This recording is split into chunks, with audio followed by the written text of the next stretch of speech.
What is going on, folk? It's NimbleThor here, and today we're gonna check out one of these casual, brainless action shooting games that there are quite a few of on mobile these days. But we're gonna play this one. I'm gonna share my first impressions of the game with you guys. I've been playing it for about an hour and a half at this point. I'm quite enjoying it overall, although it is kind of pay to win. But again, it doesn't really matter because it's a single-player game. There are no multiplayer aspects to it, and I haven't hit a paywall yet.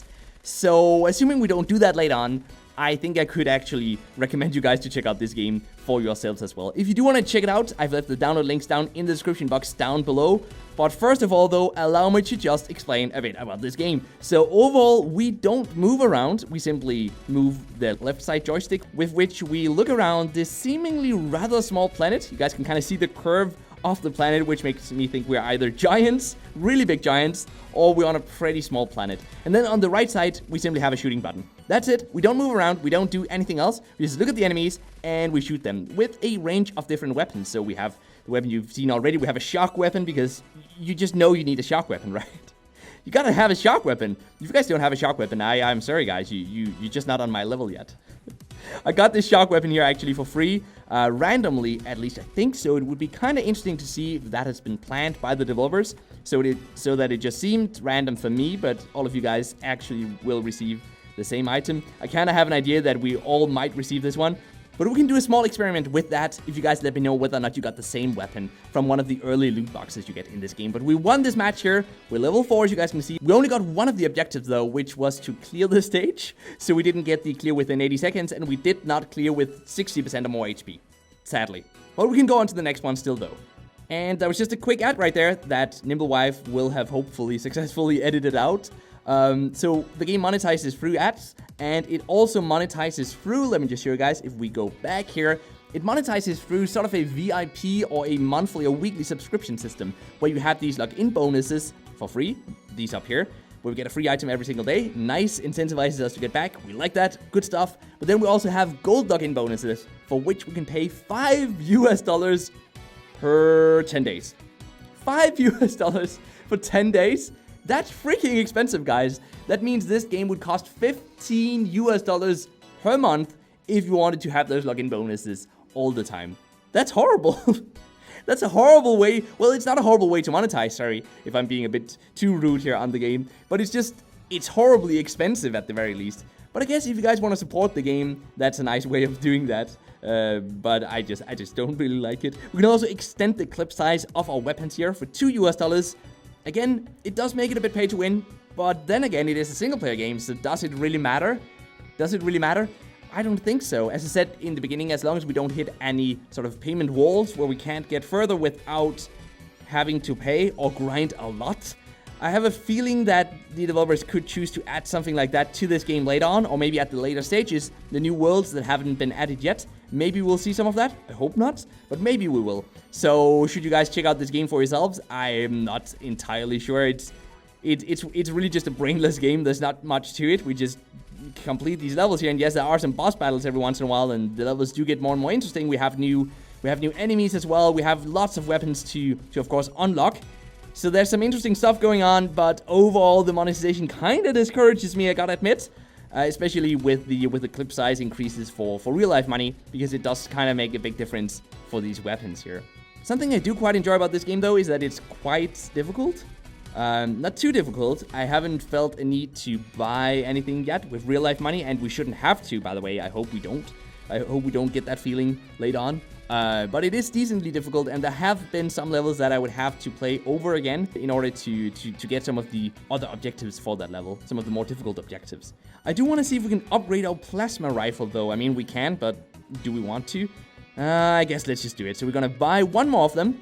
Plasma rifle. And what are we gonna get? We're gonna get one more attack? +1 attack? Only +1 attack? Really? That doesn't seem like a lot. Let's check it out, guys. Let's check it out. So +1. Okay, so I guess, to be fair, that's actually doubling the attack of that weapon. So now let's check it out. The upgraded version of the plasma gun. I really hope it's great. Let's have a look. So we can still one-hit those guys. We can't one-hit these yet. I don't see the big difference, though. But maybe in a boss battle, we should be able to see a difference. There is actually a boss battle that I was so close to getting the last objective on, but I just couldn't do it. Basically, we have to take out the boss before he hits us even once if we want to get the last achievement or the last objective, which proves a bit difficult unless you have a very, very strong weapon. Even with the shock weapon, by the way, the shotgun, I love saying that. Even with the shotgun, we couldn't get that objective, so we should have maybe saved up, actually. Now that I think about it again, we should have probably saved up for an upgrade to this shotgun. Look at it, though. It's so strong, this shotgun here. The flying monsters, by the way, are definitely the most difficult ones, so if I were you guys, a good strategy is probably to take out those to begin with. At least that's what I do myself. We actually got all 3 objectives in this game here. Nice. So a couple of things I don't like about the game is, as I already mentioned, the monetization. I don't like the fact that we are asked constantly, and I mean constantly, to rate the game. But I do like the boss battles. Even though the graphics look kind of weird, it doesn't look like a high quality monster. Are you guys seeing that? I hope it comes through on YouTube. For once, I hope this actually comes through on YouTube, that you can see that the quality of this model there, the 3D model, really isn't very high quality. Overall, guys, I would probably skip this game unless something just really enticed you about it, unless there's something that really just made you think, oh, I gotta play this game, this looks so cool. At least we're gonna win this one, though. Let's see. Yes, there we go. We took him out. We took that ugly boss monster out. We didn't do it with 60% or more HP, but surprisingly, we actually got 2 of them, 2 of the 3 objectives, even in a boss battle. So guys, as you can probably hear, I have a hard time really making up my mind about this game. Is it good? Is it bad? I don't really know. I'm kind of liking it, but then again, the monetization is kind of horrible, and we get asked constantly to rate the game. But the core gameplay experience, I guess, is nice. I did tell you guys from the very beginning that this was sort of a brainless casual action game.